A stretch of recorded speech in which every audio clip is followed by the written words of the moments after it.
Ladies and gentlemen, Elias Ramirez III, right? Yeah. Oh, that's dope. So you were at the fights last night, UFC 261. I was. Tell us about that. That was the craziest card I've ever seen. You were there. Yeah, it was a lot of fun. It was definitely an experience that I want to do again. So, dude, it was. What was the craziest part of the night? There's so many crazy things. But I know, what was yeah. your opinion of the craziest thing? I think just Weidman's foot or leg snapping in half. Dude. Like seeing that in person, it was terrifying. You know they had like the big screen. Mm-hmm. I just like was super focused, excited for this fight, and it was. I just put my hands on my head. I was like, oh my god, what the hell just happened? It was insane. But I mean, overall, it was badass card. Yeah, first card with fans. Yeah. First card with fans Yeah. since COVID. That must have been a crazy energy to have in there too. Dude, it was so it started off like, everybody starts getting there as the card gets more into the main event more, and then one moment I just look around, it's just literally packed. Really? Yeah. Every seat filled. Every seat filled. Even like like earlier I told you Tom Brady was there, MGK. Yeah, some celebrities. Yeah, Jake Paul. So it was Yeah, bad. Tim Tebow. Yeah, Tim Tebow still riding that cloud from winning the Heisman like over 10 years ago. Like you haven't done anything after that. It's crazy. No, but it was definitely so weird to see that happen to Chris Weidman, especially when he did that same thing to Anderson Silva. Yeah. And now he's on the receiving end. Yep. It's crazy how like this game works. I know. Full circle. Yeah, full circle. Like Yep. now you know how it feels. And I saw Anderson posted something on Instagram saying he wishes him well, like blessing to him and everything. But that was crazy. That blew my mind that happened. Yeah. Like not only that type of injury happened again, because that's always going to be crazy if it happens. You check somebody's leg kick and break their leg. That's always that's a crazy phenomenon. But the fact that he did that to somebody else, one of like the legends, man, there's nothing like that. And like the thing about it is like, as a fighter, you're like, shit, like God forbid that shit would happen to me or something. Yeah, you know like what this I mean? shit is real. Yeah, like, oh my God, God. Dude, imagine just throwing a low kick and we were talking. He didn't even know until probably after he went to reset, and then he fell and realized his foot wasn't attached to the rest of his leg. Yeah, he didn't feel it on impact. It was literally like his leg went all the way back. He was getting back to his stance. Takes a step, it just folded. Dude, it's crazy how that happened. I know that another crazy one right before that fight was Jimmy Crute and Anthony Smith. Yes. And I bet on Jimmy Crute. I was like, all right, this young buck, he's got 1 loss, 12 wins. He's about to go off. And Anthony Smith, he's a legend, but he's on his way out. And Anthony Smith hit him with a perfect low kick right behind the knee, and that did something to his leg. And I thought he broke his ankle on that. You thought so? Yeah, because when he took a step, it was like, we talked about it earlier, like savage ass. Can I curse or? Yeah, okay. Do whatever. Savage. He was so savage. Like he went down, and then he just like shot like a double, and then took him down. Yeah. I was like, oh shit, but with no ankle. Yeah. That's that fighter instinct. Yeah. It's like, all right, my leg doesn't work. All right, we're going forward. And then, like, I'm about to shoot this power double. And he took him down and everything. The round ended. And then the doctor came in, taking a look at his leg. And he was like, I'm ready to go. I'm ready to go. And then he tried to, like, take a step overconfidently. And he's, and I was like, oh, damn. That's sad. Yeah, it was kind of like... did you ever see Michael Chandler? That happened Same to thing. him? Yeah. The dead leg. Yeah. He was like dragging it around like a limp noodle. Yeah. And it was like, it looked like same thing. You thought it was broken. It looks like it's broken, but you just hit that nerve and your leg just goes dead. It's crazy. Like, it's crazy. It's crazy. I don't know. God, Jesus. Yeah. Just stepping, like he kept like just stepping on his ankle. I thought he broke it. And the calf kick, it all stems from that. It's like this is some new phenomenon in MMA. It's about to take over. Yeah. Like we're seeing it in live action. Like we're seeing this move, this technique just take over the game and cause damage to honestly not only the people that that get it thrown on them and it connects, but also the people that throw it if they get it checked. Right. I mean, we saw that last night that he was going for a low calf kick. Chris Weidman, and Uriah Hall snapped his leg. Yeah. And then, of course, Valentina 007 Shevchenko, she brought home the W. That was not surprising. Jessica Andrade's a hell of a fighter. She's tough. She's tough. She's a tough competitor, but Valentina Shevchenko is arguably one of like the greatest strikers ever. Yeah. Like so technical, no holes in the striking game. Yeah. And then Did you know she was half Peruvian too? I didn't know that. I found that out last night because I saw an interview. She was speaking like very fluent Spanish. Bro, perfect Spanish, and I was like, yeah, what the heck? I was like, wait a second, I have to Google this shit real quick because I don't understand how she's able to do that. Mm-hmm. But actually, was she here in Orlando for a couple of days? I thought I saw some Fusion people. I think she was in Jacksonville. Oh, Jacksonville? I think some Fusion people went up to Jacksonville. To train with her? Okay. Yeah, I think that's what I it thought was. I saw that like on social media. Mm-hmm. So yeah, and then but yeah, I knew she was gonna win. I bet on her to win too. But then the last two fights, honestly, I underestimated Doug Rose. Oh my, everybody does. Dude, I don't know. I don't know why. I was just like, this Chinese chick's about to dump her on her head again. She can go home. Yeah. But then she came out first round with that lead leg head kick, and she shut off. Zhang Weili shut off. She just folded. And then she tried to fight it, like, if like she wasn't knocked out. I think she got flashed really bad. I mean, because like sometimes like I feel like when you get knocked out like that, your mind can still be like super conscious, but your body is just not cooperating at all. So I mean, she probably might be upset because imagine if you were conscious, you know what I'm saying? You got head kicked, you fall down, and you're like trying to defend some punches, and then once you actually start being able to move again, the ref's telling you guys it's over.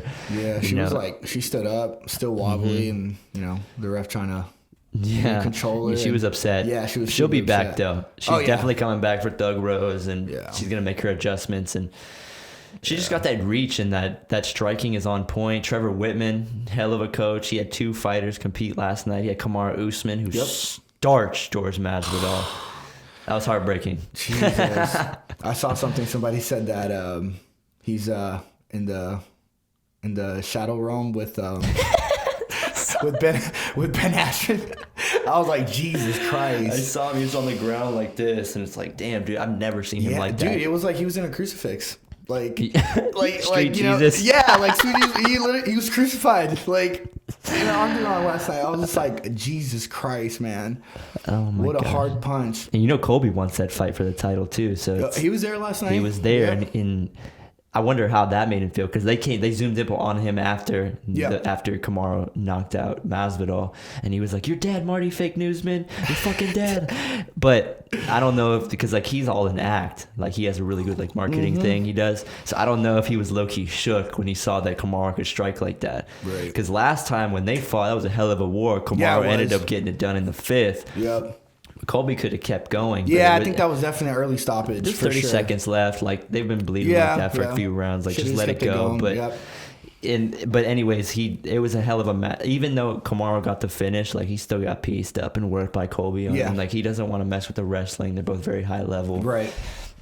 And he was there, but I feel like that changed the game because a lot of people, he was talking about Kamaru striking, and that's what I thought originally going into this fight that was last night was that, you know, Kamaru cannot stand with George Masvidal. Like we know that from the first fight. Knocks him out. He's just too explosive, and he's going to have to hold him against the fence and grapple him. That's the only way he's going to win by decision. He went out there and knocked him out in the second. Starch, too. Never been knocked out. 50 pro fights. Yeah, that was crazy. Yeah, it was insane. Oh, dude, I lost so much money last night. All my parlays done, dude. So many upsets. So many. But I interviewed you after your first pro fight. Yep. And that was the first time I did interviews for Combat Night. And your interview stood out to me especially. It was just because the whole experience was new to me. I mean, I'm sure to you. I don't know if you've been interviewed like that after a fight before. No, that was the first. Yep. So it was all new to me. I thought I was handling it with grace, you know, and then, you know, you had your victorious knockout win over your opponent in your pro debut. You know, everybody's screaming, you know, you have the mic, you're saying you want to thank all these people. Yeah. You're walking out, everybody's high-fiving you and everything. And then, you know, I think the cops or something pulled you to the side, or I had somebody pull you over to me, and then it was just me and you. And I feel like it was in that moment when you got a chance to breathe, and I feel like it all set in. You know, it was like I could tell you like, oh, I need a second. Like, I was definitely overwhelmed, and you know, if with you know a lot of things have been going on like in the past like year and stuff. Like my dad did pass away from like COVID, and he was like one of my big supporters. Mm-hmm. So I knew like if you know if he was there, he would have been like super pumped. But I was just overwhelmed, you know, like. Mm-hmm. So. But it was a very real moment for me because, I mean, I like to think I understand what some of these guys go through just being around them all the time and just hearing what they say and being friends with a lot of these guys who go out there on their shield and just fight. But that moment in particular was the most standout moment from the entire experience of me being like around these fighters. It was so real. Like you could tell, like, you know, it's all fun and games. Everybody's high-fiving you. You just won. And then when you come over, you get a second to breathe. It all sets in. Be like, all this stuff I was fighting for, you know, I won the fight. You know, it's over. I'm happy. And then we sat down. We had a great interview. But that moment was really special to me. And I was like, I got to have this guy on the show. But you had a knockout victory over a tough opponent. What were you thinking going into that fight? I know that was the first press conference that Combat Night ever did, and you were a part of that with your opponent. You made some comments that you didn't appreciate. Yeah, I mean, I felt like he was a little bit like cocky, and then you know, he saw my last fight, which, you know, we talked earlier. Was barely even training, to be honest, and I know that since it was going to be my professional debut, that I needed to be focused, take it super serious, and invest in myself. I hired a strength and conditioning coach, which I think really, really like changed my game. Elevated you a lot. Yeah. I felt the best I've ever felt, and that, like, at the press conference, he said that I was gonna gas out within whatever first round, and then he's gonna smash me. Yeah. Well, you know. Look how that went. that got under my skin a little bit. So it kind of I saw your face. You were like, gas out. Yeah. So that kind of lit a fire, and I'm glad that. How many days out was that press conference? I think it was 2 or 3. 2 or 3. Yeah, 2 or 3. It might have been on a Wednesday. And you had weigh-ins on Friday. Yeah. So what weight were you at? Were you like agitated at that point from the weight cut? Dude, yes. I just didn't help. Yeah, I looked at the pictures too, and I looked dead. Yeah, like my face is already slowly starting to get sucked in and stuff. So, and then I was already like kind of like, you know, feeling a little agitated because of the whole weight cut. Yeah. So and then this motherfucker over there was talking shit. So I'm like, all right, bro. You handled it with grace, though. You didn't come back at him really cocky. You were just like, I don't know, I'm not gonna gas, but you'll see what happens on Saturday. I don't know. Like he thought like he was just gonna go in there and like I knew, like, me and my team, like, we talked about like, oh, I know he's gonna see my last fight on video, and I'm like, no, that wasn't even me. Like, do you think that's a benefit to you? Having a fight like that where you lost and you had like some exhaustion problems, and then going into it and your opponent thinks that like that's the kind of fighter you I definitely think that it definitely benefits me, but at the same time, like, if that fight did go my way and I was able to perform the way I should have, it could kind of be a benefit to him as well. Then he could go back and look at it and be like, oh, well, I know he's gonna do this, he's gonna do that, he's real good, you know what I mean? So I'm kind of glad I didn't show like my just go like every other fight, like good next opponent, just spark them. No, because I feel like if you see your opponent loses like in any way before, you're like underestimating them at that point, so like you have the advantage, right? And then like, so he actually fought the kid that I lost to before their pro debut, right. So I was just like, man, like, so that kind of messes with me a little bit too, because MMA math, this kid beat me, and he beat him, and then he beat him. So it's like, oh shit, like, you know, okay, here we go. But I knew that was gonna happen. I knew coming into this he was gonna underestimate me, and a lot of people were saying this is a good matchup. And like when I was posting the pictures and stuff, I saw it was a good matchup stylistically. Yeah, I was interested to see the fight. Yeah, well, I knew. I was like, all right, I got to make a statement. Like, I knew I got to go in there and I got to smash this dude. Was that your plan? Just like come out guns blazing, or was it to just like read what he's doing? Yeah, flow. I was gonna read him, and he just like flow and feel him out. I know he's like, he likes to do Muay Thai, so I knew his stand-up was going to be better than mine. But I hit hard from what I've been told. So like, I knew like if I could just compose myself and not swing for the fences right away, you know, I knew I was going to hurt him. And sure enough, I did. I knew the first punch I connected, I saw his face kind of like, oh shit. So his base is in stand-up?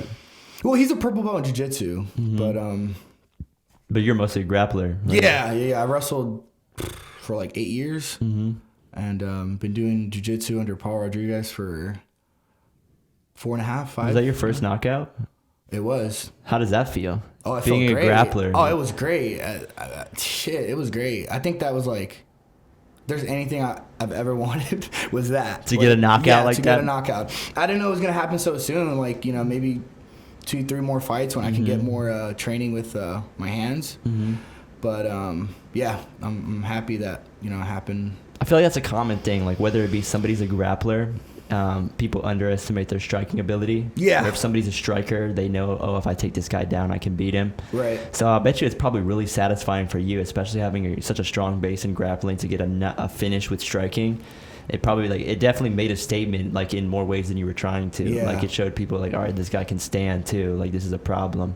Yeah. You know. And I mean, that definitely. I mean, I don't know if he underestimated you, but it didn't work out for him. Yeah. It didn't work out for him. But it was a good fight. He's a tough guy. So it's a legit first win for you. Yeah. Honestly, like, it wasn't just a, you know, walk through him. Like, it would have been a tough fight. But so what happened? So you were trying to read him, and then you just clipped him, and you were like, all right, now's my time. I just got to get on him. Yeah, like I said, I was trying to stay composed and not like pull the trigger so fast. So you know what I mean. You don't want to get caught or countered or something. Yeah, like, you know, I seen it on some of his previous fights that he likes to switch stance a lot, which he did in my fight.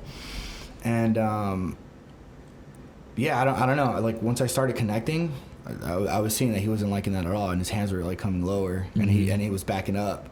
So then you know, hit him with a couple good shots, and then I just saw him go down, and then I was just ready to finish it. Yeah, I saw it. Like, I did, like, slow motion. And you said the ref was like kind of like yeah, he like kind of like stopped halfway, and then he was like, oh, get off, like, you know, he's pretty sure he was yelling. Yeah, I was like, okay, they always yell. Yeah, so I was like, all right, well then that's it. So, awesome. You felt on top of the world. Oh yeah, it's the greatest feeling ever. It's the greatest feeling. It just makes me want to go back and work harder and get another W, because man, there's no feeling like that. And you broke your thumb or your hand in that fight? Yeah, I broke my hand. Yeah, unfortunately. Oh my gosh. So, yeah. So it was your, what was it? It was a metacarpal. On the so on the outside. And yeah, I took my gloves off back in the back, and I was like, oh shit, like, yeah. You didn't feel it until then? Yeah, until we got to the back and they started taking off my my glove. I was like, my hands are broken. Yeah, my hands are broken. Yeah, so did you go to the hospital? No, I waited 2 days. Yeah, you're savage. I waited 2 days, and I was just like, yeah, I gotta go. And sure enough, I went X-ray, straight, like, broken. Damn, clean break? So, yeah, clean break, straight across. Yeah. Do you now, knowing that happened and rewatching the fight, do you know, like, what exact punch it was? Was it like just a bad connection? So one of my coaches at American Top Team, he said that I overturned my punch too much. You turned too much? Yeah, like, you rotated too much. Yeah, like too much, and, you know, hit him with like last two or something like that. Oof. So I don't know. I guess I haven't really seen like a good video of it, but I would love to see like exactly where, because this is the second time I break my hand. So the same hand? Yeah, same hand. Yeah. So when did you break the other one, or when did you break that one? Like first time. So not my last fight, but the fight before. So 2 fights in a row, you broke the left hand. Yeah, and then but like the first time I broke it, I knew I broke it in the first round. So I had to like. Yeah, I felt that one too. Like, I felt my hand was lower. And if you look at the fight, I'm like touching my glove. Like, I felt it, but I kept going with the adrenaline and stuff. I was like, all right, well. You have to. You're in there. It's like, I'm not going to give up because my hand's breaking. Yeah. So. Damn, dude. Yep. So what are you trying to do next? I mean, obviously you got to heal up with your hand. But what you want to fight? Obviously soon. You know. So are you trying to fight for like the summer if you can get healed up by then, or maybe the fall? In the next 2-3 months, hopefully, if it's like back to 100%, you know, I'm willing to the fight before the end of the year, because it really does hurt. Like I am, moving it, and like I can't even like do a whole fist yet. So it's kind of freaking me out. But yeah, I mean, I would have fought April 17th on combat night if I had you not done that with your hand. Yeah, I would have been on that card. Yeah, because you didn't really take damage at all. No, but nothing. So. Damn, dude. Yeah. It's so crazy how there's so many small bones in the hand, and we use that just to strike the fuck out of people. It's like, dude, like we're just hurling this little ball of bones at people, and you're wearing 4-ounce gloves too, and that's, I mean, honestly, that's not really that much protection. So it's enough protection, but at the end of the day, like it's not like boxing gloves. It's like your hand, you can move it freely, you can move the fingers, and there's so many small bones in the hand. It's so easy to break. Same thing with the foot too. Yeah, the foot. It's like if you head kick someone the wrong way, you can easily break any part of your foot. Toes. Like, God. Yeah. Oh, dude, it's crazy. So you want to fight again soon? Obviously, when your thumb is healed. Yep. Obviously with combat night, what is your plans like after that? How long do you want to stay with combat night for? Are you trying to move to other promotions? Oh, absolutely. I mean, whether it's Bellator, I even actually, you ever heard of Combates? Yeah, it's like the Latin promotion. Yes, sir. Before COVID, I actually was supposed to be on their card to make my professional debut. So they fight in a lot of different countries, right? Latin America. Yeah, they were going to come to Orlando. Really? Yeah. Wow. I'm pretty sure it was before COVID like hit and everything got shut down. So my coach came up to me. He's like, "Hey, they're looking for fighters for Combate," and I was pumped. I was like, "All right, so make my professional debut here, and work hard." But COVID hit, and then they kept moving the date back, and they ended up not having it.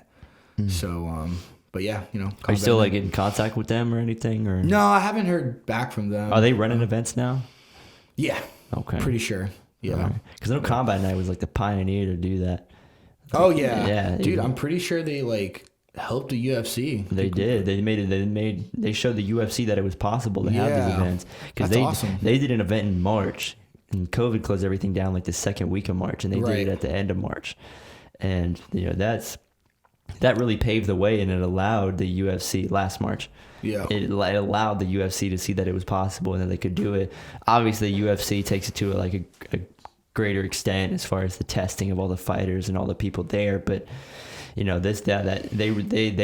paved the way for the UFC to be able to do that. And I mean, I look at us, like over a year later, we finally had the first event with fans in the stadium in Jacksonville, and Dana White said, he's like, "Hey, if other states aren't opening up arenas to full capacity, we're going to be here every weekend." Yeah. I'm like, that's dope. Yeah, that's awesome. Because I'll be trying to get out there too. Yeah. I'm trying to advance my career, you know what I'm saying?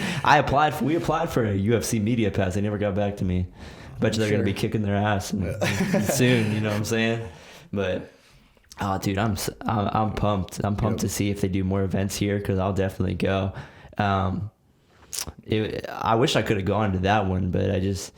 they sold out so quick, and by the time that it was crazy, by the time that I did it, it was like, oh, I'm gonna have to sit at the very top. I don't know if I want to pay like $200 or $300 for this ticket. But honestly, I probably would have enjoyed it either way, you know. And so I'm excited that you went, because like at least you got to see that. I'm actually going to the one in Texas, Diaz versus May 15th. Yeah. That's the lightweight championship too, right? Yep. Michael Chandler versus Oliveira. Yeah. Right. Yeah. Who you got for that one? Oh, shit. That's a tough one.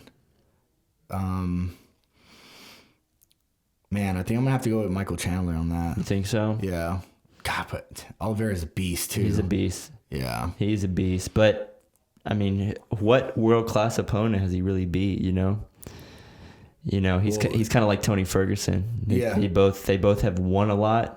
Crazy ways, but it's like they haven't fought anyone who's been champion. Well, Hooker wasn't somebody to sleep on too. He wasn't. He wasn't at all. But he was too shook from that takedown to even worry about the hands of Michael Chandler. He's like, I'm a Muay Thai guy, trying to Tiger Muay Thai with Izzy. Like, I got the hands and the reach. Right. He wasn't even worried about that overhand left, and that's he underestimated Michael Chandler's ability to strike with him, and he ended up getting starched. Yeah. So I think Michael Chandler could do it. But whoever wins that fight is going to fight the winner of Dustin and Conor for the belt. Yeah. So if Conor somehow adjusts and beats Dustin for the trilogy, he gets the title shot. And if Michael Chandler wins, Conor loves those short, stocky wrestlers that are 5'6". Yeah. Like that's going to be another Eddie Alvarez. Oh yeah, it's gonna be another Chad Mendez. Like it's gonna be the same thing, and Conor's gonna have the belt. And I never thought that would ever happen again. Yeah, I don't think. You don't think he can do it? Nah, I think Dustin's gonna. Dustin's a dog. Yeah, he's a fucking beast. He beat him so long ago too. But if you look at that first round, even in the second, Conor was piecing him up. Yeah, he was. Yeah, he was piecing him. It's like, but his boxing stance is not ideal for his like whole style. Like Conor needs to go back to like bouncing in and out of range and light on his karate, like Jose Aldo fight, like just like that, because that's when he was his best at featherweight.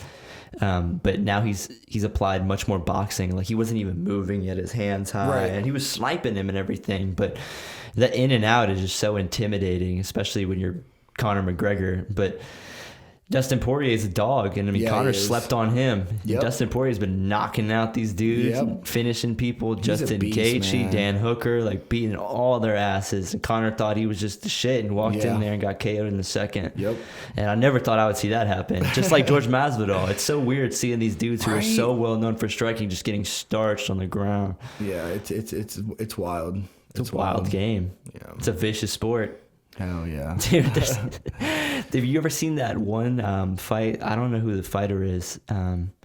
He's like some black dude, and he has like a really wild style. And he flying kneed Chris Cyborg's ex-husband right in the face in Bellator and shattered his face. And didn't he do like the Pokemon thing? Dude, yes, bro. He shattered this dude's face, and it wasn't like a knockout where people are. It was like he's conscious, and his face is caved in, and he's so much pain. It was his forehead, right? Like it was his forehead, orbital, the whole thing. He showed the X-rays all shattered right here, and literally, that dude's like fighting for his life, and this fucking dude that just kneed him in the face like grabs up Ash Ketchum hat and a Pokeball and throws it at him, and he's like, and he's like, I'm like, dude, like it's such a vicious sport. His family's crying over there because he's gonna die, and like this guy's like has a Pokemon ball and it's shit. So crazy, dude. It's such a real sport too. There's so much passion. It's terrifying. It's especially when like people are talking shit. It's like this isn't like people talking shit on TV. This is like these guys are talking shit to each other, and they're about to fight in a couple days. Right. Like they're about to throw hands. Like so, there's no bullshit. It's no like publicity. It's like they're about to fight. So like all the words that people say to each other are like heavy. Yeah, that's the thing. Yeah, you know, because it's a very emotional thing. Like especially losing. Dude, losing's got to be like. Bad, especially how you lose. Like I've seen dudes get knocked out and they don't know where they are. They're confused, very emotional. Right. They're like, what happened? Why did the fight stop? What happened? What happened? They keep asking what happened. Well, it was like the girl that Rose fought again. Mm-hmm. She was upset. She didn't know what the hell was going on. Did not know. And like she literally folded like with that leg kick. So that was head kick. The head kick. The lead leg head kick. Yep. It was clean too, and she fell right down. It was bad. But no, I'm excited to see you fight again though. That was very interesting. That was the first fight I've ever seen you fight live. Yeah, and you definitely made a statement, especially for your pro debut. I probably couldn't have went any better besides breaking your thumb or your hand. I mean. Honestly, like I'm really happy for you, dude. I'm really excited to see you do work. And I appreciate that. Yeah, like I'm ready to get back to it. And what do you want to? Obviously, UFC is the main goal. Are you trying? Yeah, for sure. At 170 is what you want to fight at. 170. Never want to fight 55 again, right? No, never ever again. You were telling me about that terrible weight cut. Yeah, it was horrible. I'm pretty sure like overall it was like 30 pounds like losing. How tall are you? I'm 6 foot. Yeah, 155. That's a big 55er. Yeah. Then you have like a wide frame, so it's like it's even harder to lose that. Yeah. Damn. Yeah, I mean. Maybe if I turn vegan, maybe I could do it. Maybe, bro. You lose a lot of testosterone doing that.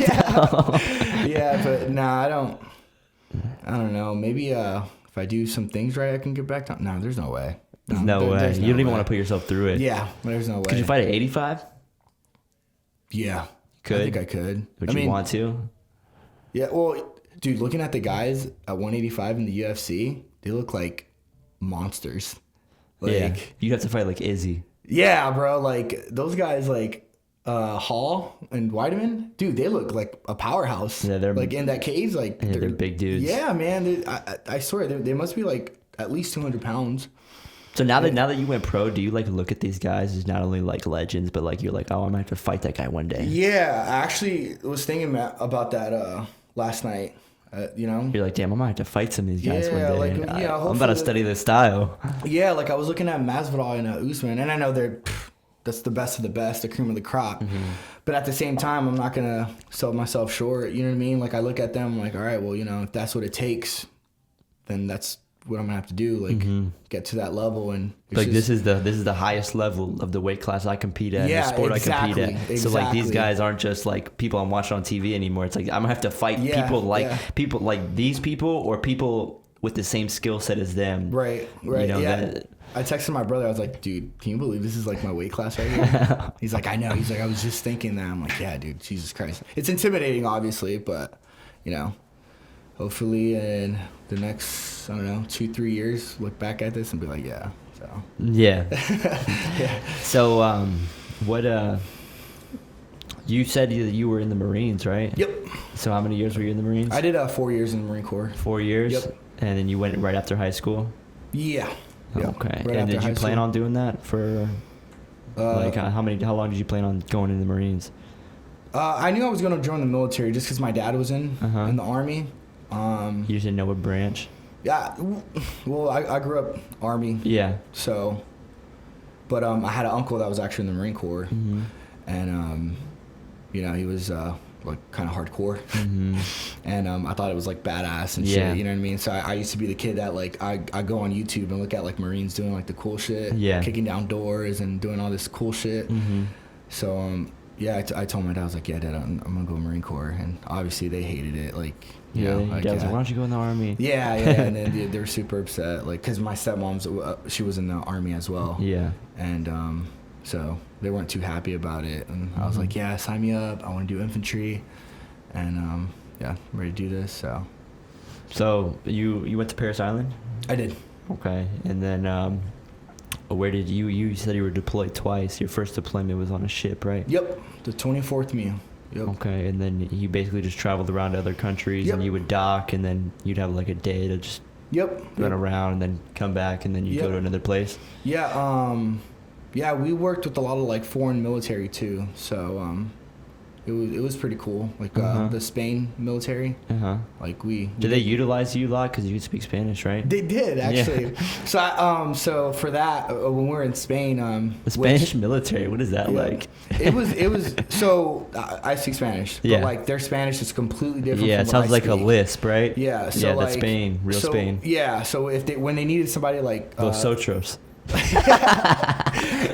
when they needed somebody to like be like a terp, like I volunteered or whatever, and it was different. It was hard because I was there with my lieutenant and like trying to be like, oh well, this guy said maneuver here, or we got to do this, and they like. You guys were just doing training in Spain? Yeah, just training. Yeah, but for some reason when I think of the Spanish army, I think of like conquistadors or something.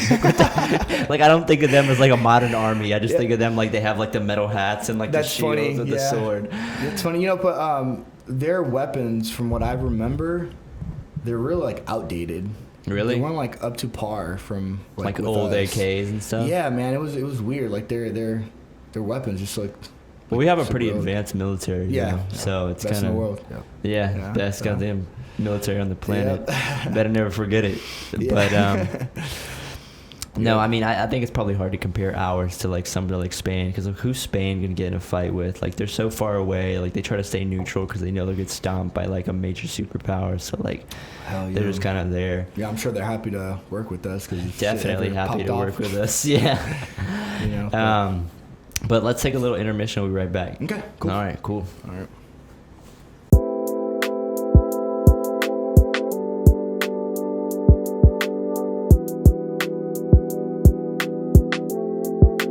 And we're back. So you were telling me that you had 2 deployments. One was on ship, and you went to a bunch of different places, and it was a great experience. And that you said there was one instance where it could have gotten real. What was that? Benghazi. And you were on a ship, just like kind of off the coast somewhere. Yeah. Just waiting on the go too. Yeah, like the whole. Believe it was like. Can't remember if it was like the whole company. Might have been just like selective people from the platoon. Mm-hmm. But we were definitely like getting ready to like go in if we needed to. I think the only reason why we didn't go into Benghazi was because of Hillary Clinton was the one that. So do you pay attention to the news when you're in that kind of situation, or is the news like whatever you're? Nah, man, like not really. Like we don't even know what the hell's going on. All you know is what your supervisors tell you. Right. Like superiors. Your chain of command or whatever. Yeah. So I think that was like the most like. What were they telling you? Be like, all right, shit might get real. Yeah. Like you got to be ready. Mm-hmm.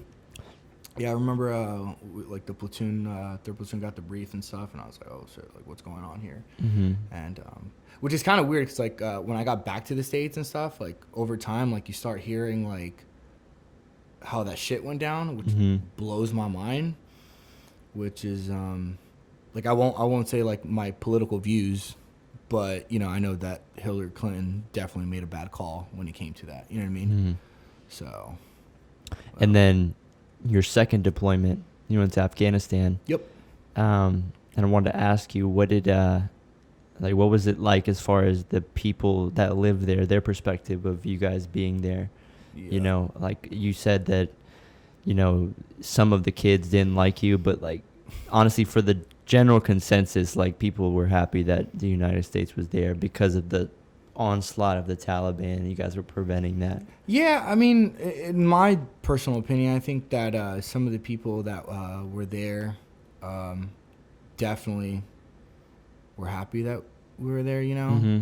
I know they definitely don't want like a Taliban to make their village or whatever like a stronghold. I mean, you know what I mean? These guys are ruthless.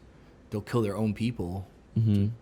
And what were you telling me about the development of like how developed these places were that you were in Afghanistan? Oh, it's horrible. I mean, you got like mud houses, literally, made from like their dirt, water, and just I don't even know the other element or whatever. It's just weird, like caveman style, I swear. Yeah, relative to the United States, it was probably like a super shock. Yeah, like you were in like a simulation. Dude, like you go into these places and it's just like you see like there's no kitchen. You know what I mean? They got like the mats and stuff to like pray, and it's just wild. It definitely blew my mind. You know what I mean? And I think it was humbling. Oh, absolutely, absolutely. Like I was like, damn, this is. Like when you got home, you appreciated everything so much more. Yeah, man, this is a shithole. Like, damn, dude, I got it. Yeah. Like, damn, dude, I got AC. Yeah, dude. Yeah. It's wild. It's wild. It was an experience. People there. Just two different worlds. You know what I mean? Like. So what was your mission when you were there? Obviously, you said patrol. Yeah, we did patrols. What else did we do? Just basically, I guess, like, you would say, like, keep everything under control. I mean, you find IEDs and, we work with the Afghani army, too. Mm-hmm. So we had, using terps? Yeah, using terps. And interpreters. Interpreters, yeah. They don't know. Yeah, we used... we were...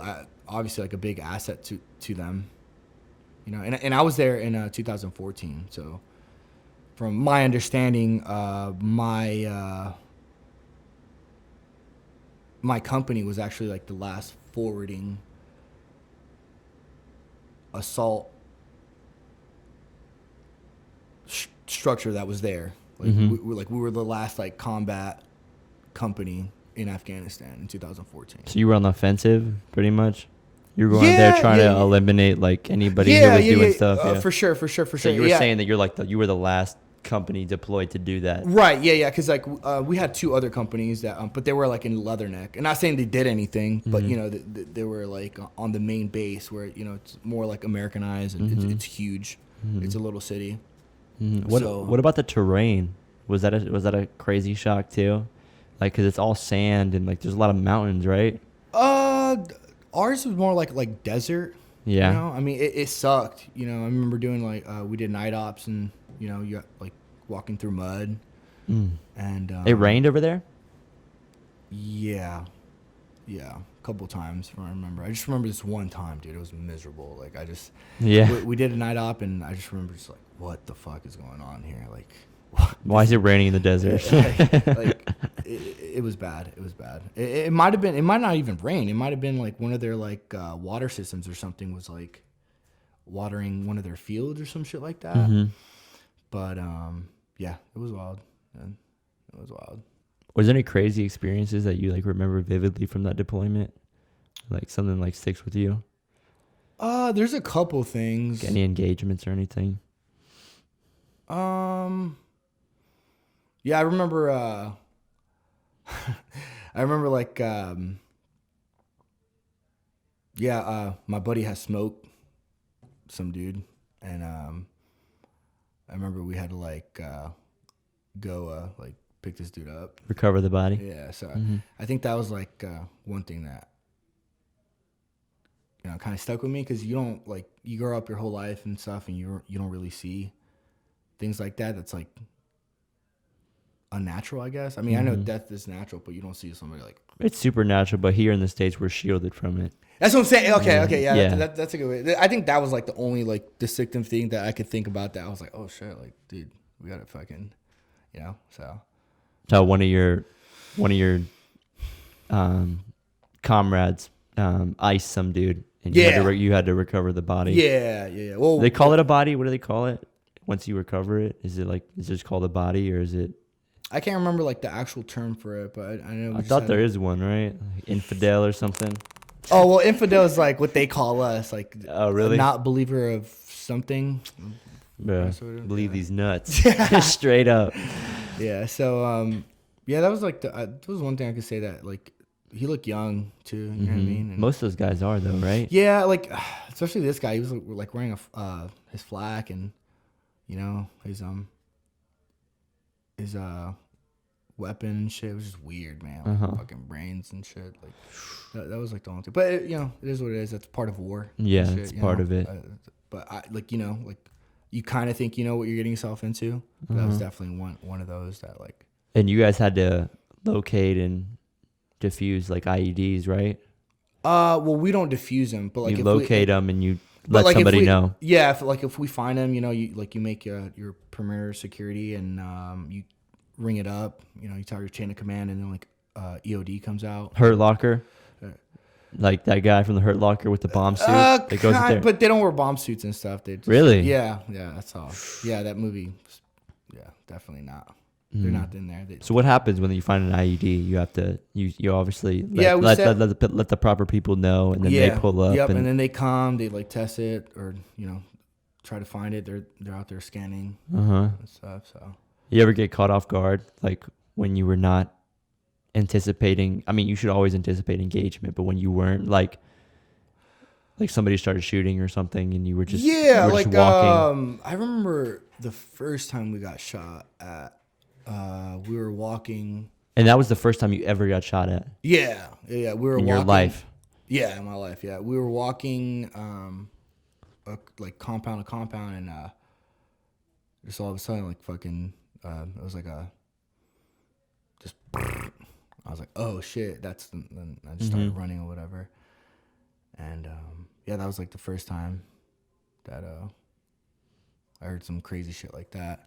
And caught me off guard, you know what I mean? Because I'm like, all right, well, where the fuck these motherfuckers at? Like, you know? But yeah, it was like the first time. What happens when that happens? You just listen to your chain of command, establish position. Yeah. Well, yep, we establish position and just wait until, you know, team leader comes. Like, obviously we're looking in the direction, you know, and you got to make sure that, like, you have positive identification. So, like, you know, you see a guy and he has his weapon up and he's shooting at you, then you're allowed to fire back. So... Yeah, because you don't want to hit somebody who's like just walking. Yeah, so that was the first time, and I was like, oh. So you did 4 years in the Marines? Yep. So what what did that teach you? Those 4 years that you brought to fighting, that you brought to martial arts, did it change your whole outlook on? That's a great question. Yeah, dude. So I wrestled all my life and stuff, and I was a decent wrestler. I just think that I wasn't mentally like tough or like strong, but I think like the Marine Corps definitely embedded something in me that like I could definitely push myself to reach certain limits that like I didn't think was possible. Yeah. So I think that's one thing the Marine Corps definitely taught me. It just like elevated your mental toughness. Yeah, for sure. For like sure. You can't be broken at this point. For sure. Yeah, if you make it through Paris Island, like for sure, you got a certain type of mental attitude. Yeah. And that'll stick with you forever. Right. Yeah. Paris Island and just like, being in your, your company and your battalion and, just different things that just like push you to be better and make you think that you can't go on, but like you still can go on. So I think that's what's definitely got embedded in me. For sure. Did you do a lot of combat training in the Marines? Obviously at Paris Island, they teach you how to do like a lot of like fundamental like jiu-jitsu and stuff, and you close quarter combat. Oh yeah, man. Especially my platoon. Yeah. Our Lieutenant Norris at the time. He definitely would make us grapple all the motherfucking time. You were probably happy about that, right? Yeah, but it was intimidating. I was small in the Marine Corps too. Like I wasn't, some of these guys are fucking big, but I held my own, and I'm pretty sure anybody could vouch for that. So, but yeah. So, and was there a lot of like boxing fights at the base and stuff? Oh yeah, that's just something to keep you guys occupied, right? Yeah, I mean, not like sancient, but like obviously a couple of us get drunk and shit. Yeah, and, you start feeling a little feisty and stuff. Yeah, but it's all good. Like do your thing, and then the next morning wake up and oh, why does my head hurt? Yeah, you got slept last night, yeah, bro. Yeah, fucking got crazy last night. So yeah. Oh my goodness. Fun. So basically, the Marine Corps toughened you up mentally. Like more than physically. I would say physically too. Physically as well. Just running all the time and just different level of conditioning. Yeah, I mean, I've always been a type of person that likes to like work out and stuff, but I definitely think that since I was so used to having this routine that like got to wake up at a certain time and we got to do this and every day. So, you know what I mean? I think, well, shit, I guess that's another thing that was like embedded in me too. I guess, constantly being like in good shape. You know what I mean? So I know you said before that you wrestled for your whole life. Yeah. And obviously to be that kind of athlete, you have to have some sort of routine, some sort of, strategic attack for every day because you have to do certain things if you want to be successful in the sport. So, but I know the military is based all around discipline and like dedicating certain time to certain aspects and just being really very punctual. You got here on time, by the way. I appreciate that. Oh, shit. But, just like really dedicating a certain amount of time to certain things and, waking up at the same time every day, eating at the same time. Is that something that carried over after the Marines? Like as far as how you structure your days now? Some of the things, you know what I mean? Because I'm not one of those people that like wake up at, 5 o'clock in the morning and, ready to run 3 miles. Yeah. Which, I'll wake up at 7 and do it. Maybe 8, like, you know what I mean? Like, Jesus Christ. Or, but yeah, no. Definitely some things definitely carried over. I'm not like a hoorah straight, but, there's definitely some things,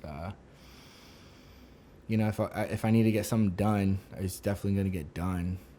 And, if I need to be on time somewhere, then that's you know how to structure around it so you're there on time. Yeah. Because the military, if you're late, it's like you're but see, there's always like a leeway. Like if it's somebody that really doesn't like, it's like nonchalant about shit, then whatever. Like if I'm 5 minutes late or whatever, then so be it. But other people that like, no, hey, like you got to be here. I'm like, yep, got you. So, and then like obviously like the brotherhood and stuff too. So if they ever called me, needed anything from me, I'd be there for them. What's that like too? Because I know the camaraderie in the Marines is insane. So, oh yeah. But as far as your training partners go now, is it like similar? Yes, absolutely, man. Yeah, dude. And, you know, I'm so happy that, like, I found American Top Team Orlando. It definitely helped me, like, when I got back. So you were just doing wrestling before the Marines, right? Yeah. And then you came out and you were like, I'm going to fight. Yeah. I always knew I wanted to do, like, MMA. Mm-hmm. Always. And, yeah, like, you know, I got out of the Marine Corps and shit, and I was, like, 4 years, you know, I mean, it's not that long, but, like, being so young and shit, that's, like... It's pretty long. Like, that's all you know. You kind of grew up, became a young man in the Marines. Yeah, so, you know, so I'm like, oh, shit, like, what the fuck now? Like, I gotta go to school, and, like, I don't have... Like, I have to be accountable for, like, my own self, like, you know, so... Yeah, and obviously, yeah, I went through a rough patch, and, you know... And, adjusting. Yeah, adjusting, and thank God for American Top Team. You know, that, like, mixed martial arts definitely fucking helped, like, tremendously, because I was in there 3 times a day, like, still am and stuff, so, and then I made friends, so. Did you bring back, like, any type of, like, anger or trauma from when you were over there that you kind of used to fuel your, like, training regimen in martial arts? Yeah, probably just, like, a little bit of aggression that, you know what I mean, that I could say that, you know, maybe some type of, like, anger that, you know, when I'm rolling or something, but not like to hurt somebody. Like, it just feels good. Like, I feel relief, like, after, like, yeah, a good for roll. Stress relief. Yeah, you know, but yeah, so definitely say. Would you recommend people going to the military? Oh, absolutely. Yeah. What do you think it would do to, like, young kids, like 18 years old? Like, what do you think? What kind of person would you be coming out of it, as opposed to, like, some undisciplined 18-year-old who's dumb as fuck? Like, right. And then they come out, like, what's gonna change? I think the military in general, like, just has this, and I'm not saying, like, it varies from people. Like, you could literally do your time and you can come out and be a piece of shit. Or whatever, you know. And I mean, it's rare, but yeah, it could happen. But, like, you know, discipline and some type of structure in life. You know what I mean? And just having the will to want to be better and do stuff right, you know, do the right thing.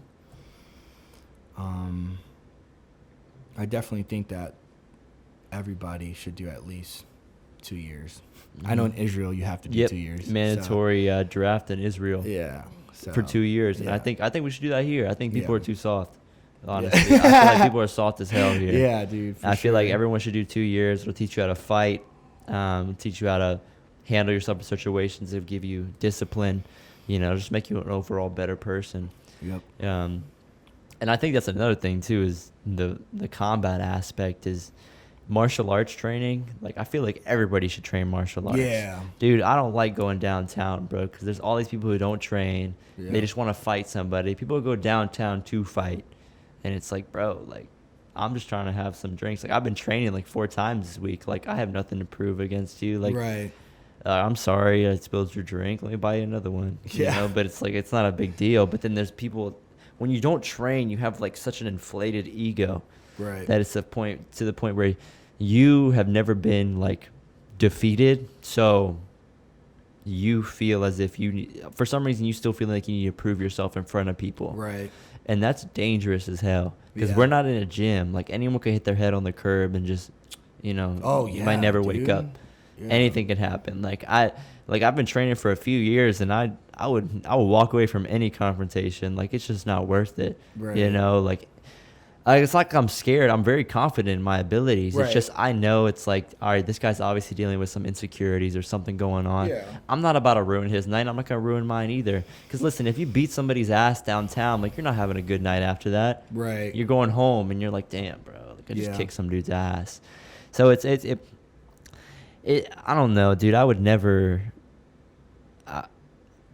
I try to walk away from everything. I'm kind of like, I guess people think I'm an asshole sometimes. I'm just loud, but I would never fight somebody. Like, I'll walk away and call me whatever I want. Call me whatever you want. It's like, I have nothing to prove. Like, I don't have that elevated sense of ego because I do train. Right. I go in there, I get humbled every week. Right. Because I'm in there grinding with people who actually know how to fight. I'm not about to fight you downtown because you don't like the way I was looking at you or something, and I'm not trying to fight you in your sloppy overhand, you know what I'm saying? Because that's all it's gonna be is like a looping punch, and it's like it's not worth it. And I feel like if everyone trained martial arts, it would not only eliminate a lot of that ego, but it would make people feel better about themselves. Like, it would make people feel more confident.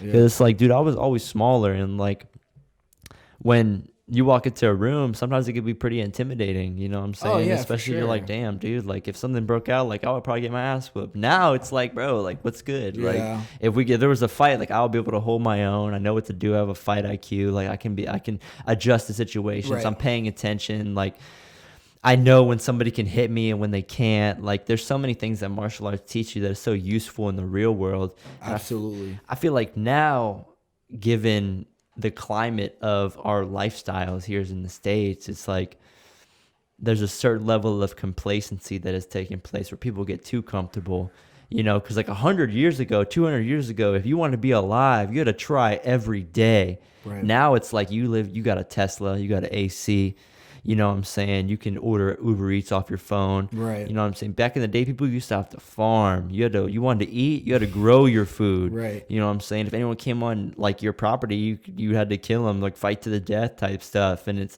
now it's people, like we've accelerated so much in the amount of comfortableness we've applied to our citizens. Right. And I feel like at least martial arts, I think the mandatory draft is a great idea. Yeah. Not seeing combat, but at least going through the steps, going through basics, training. Yeah, there's so many different jobs you can do in the military. Like it doesn't always have to be like I'm a gun. I want to be like kicking down doors and do all like the hardcore shit. I mean, there's some people that just are not into that. That's fine. Like there's way more other jobs to do than just be like a hardcore. You know what I mean? So what do you think martial arts, when you started training after the Marine Corps, what do you think that did for yourself? I think like MMA was definitely like a form of like expression. Definitely. You know what I mean? I don't know. Sounds corny and cheesy, I think. It's martial arts, bro. Like it's like for real. Like, you know, you go out here, you know, whether you're an aggressive dude and you just want to fight, guarantee it. Like that's gonna be in your style some way, somehow. You know what I mean? The way that your personality is reflects when there's a fight. Right. Like who you are is shown at the most raw level when you're in that cage. Right. You know, it really shows you who you are. Right. Like if you're gonna fold and guard up, or you're gonna cut an ankle and hop out. You know what I'm saying? Yeah. It really shows what kind of person you are when you're in that cage. Absolutely, man. Like anybody could say, like, yeah, I want to get in the cage. I want to start training MMA or whatever. But it's like, bro, like, say that all you want. It's actually like doing it and like getting in there and shit. And like, that's when you know, like, making that walk. Yeah. I mean, hey, I'll tell you, like, sometimes, like, I'm a nervous wreck. Like, really? Like, fuck. I'm like, shit. Leading up to a fight? Yeah. I'm like, damn, what the fuck am I doing? Like, why? It's stressful. It is stressful. You know what I mean? But that feeling is... When does those nerves kick in? So 6 weeks out, you're starting camp. Are you nervous? It's not too bad. It's like as it gets closer to the fight, I think like... Keeps getting closer? Yeah. Like, and is it getting higher, or is it just there? No, it's getting higher, for sure. And when does that go away? As soon as that cage locks.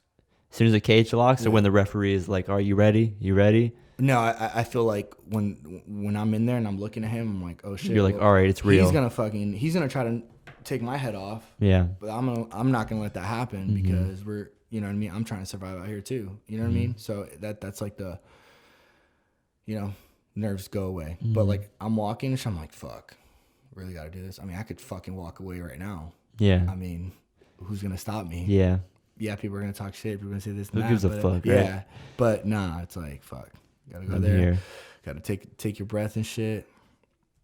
I don't know. I feel like everybody has those like nerves, you know. And some people that don't have it, like, nah, you're lying. You know you have that shit. Yeah, I mean, so what? How much did this win mean to you?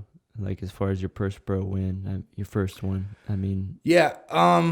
I mean, it's really important that you start out with a bang. Yeah, you definitely did. Dude, honestly, like, I swear, like, I knew no matter how nervous I was, no matter how stressful it was, like, I was going to go in there and I was going to get my hand raised. This one. There's no way. Like, I knew, I was like, fuck. Like, we're going in there. I'm going to smash this motherfucker. And, like, and, you know, that was, like, something that, like, through the whole time of my father passing away that I knew like I needed to fucking do this for him as well. You know what I mean? I know it was something that he definitely would have been proud of. So I went in there and I did it. Like I envisioned it.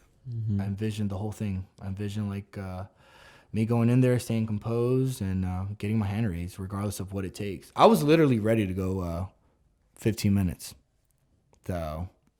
So stylistically, I know every fight is different. You prepare for it in different ways, but how would you describe your style? You know, is it more like you're water, you're just kind of flowing with your opponent, or is it like you're kind of going out there to try to get it done?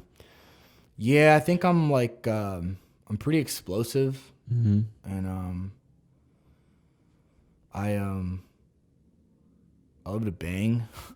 So I mean, not scared to get in that pocket. Yeah, I'm not scared. Like so, but the thing is, I think like over time, like learning about myself, I think I need to stay more composed. You know what I mean? Because if I pull the trigger too much, then I'm just gonna gas myself out, or I'm gonna have the adrenaline dump, and I'm like, oh shit, like why am I so tired? You know what I mean? But I think over time, like now, it's gotten a lot better, and my style is gonna be more composed, moving, and you know, in and out, and then takedown. So that's your always gonna be kind of your game plan as far as, because your base is grappling, you're always gonna want to take it to the ground. Yeah, that's where I feel the best. You know what I mean? Probably felt good getting that striking win though. Oh yeah, for sure. Dude, definitely made a statement. Yeah, man, for sure. You know, I do train with a boxer, Robbie, and yeah, he's helped me tweak my game up. You know, even though Paul Rodriguez, best coach in Orlando for sure, and yeah, he's always helped me and shit with Muay Thai, so feels good, felt good for sure to get that TKO. Yeah. So is that something that you're trying to make a statement for at 170 at combat night? You're like, yo, I can strike too. Yeah, I mean, like, bro, like, let's sit here, like, you're gonna have to. I'm not just going to fold under, like, one punch, two punch. Like, nah, you're really going to have to try to take my head off because, you know, like, I truly believe that, like, I have a good chin. So. How many fights do you want to do in combat? Say best case scenario, you win them all. How many more fights do you have to win before you start trying to move to other promotions? That's a good question. I don't really know, like, to be honest. Because, I mean, I would fight. You had a tough first fight.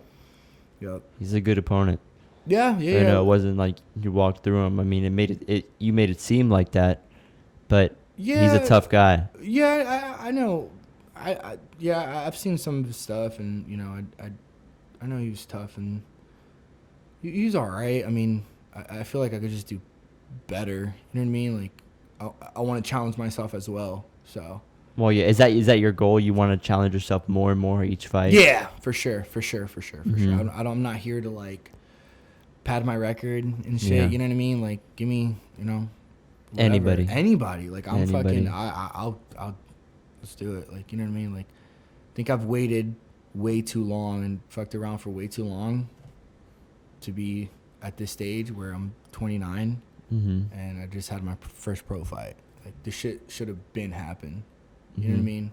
That's why. So I'm kind of upset at myself for, I guess, procrastinating for so long and not like taking it serious. Don't get me wrong. I still taking it serious, but now it's like, dude, I got to do the damn thing. You know when did that hit you? When you're like, all right, I got to take this super serious. Pro. Amateur was like whatever. When you started camp for the pro fight? Yes. And you were like, all right, this is serious from here on out. Dude, 7 weeks. Strength and conditioning coach, my boy Mike, and American Top Team, and Paul Rodriguez.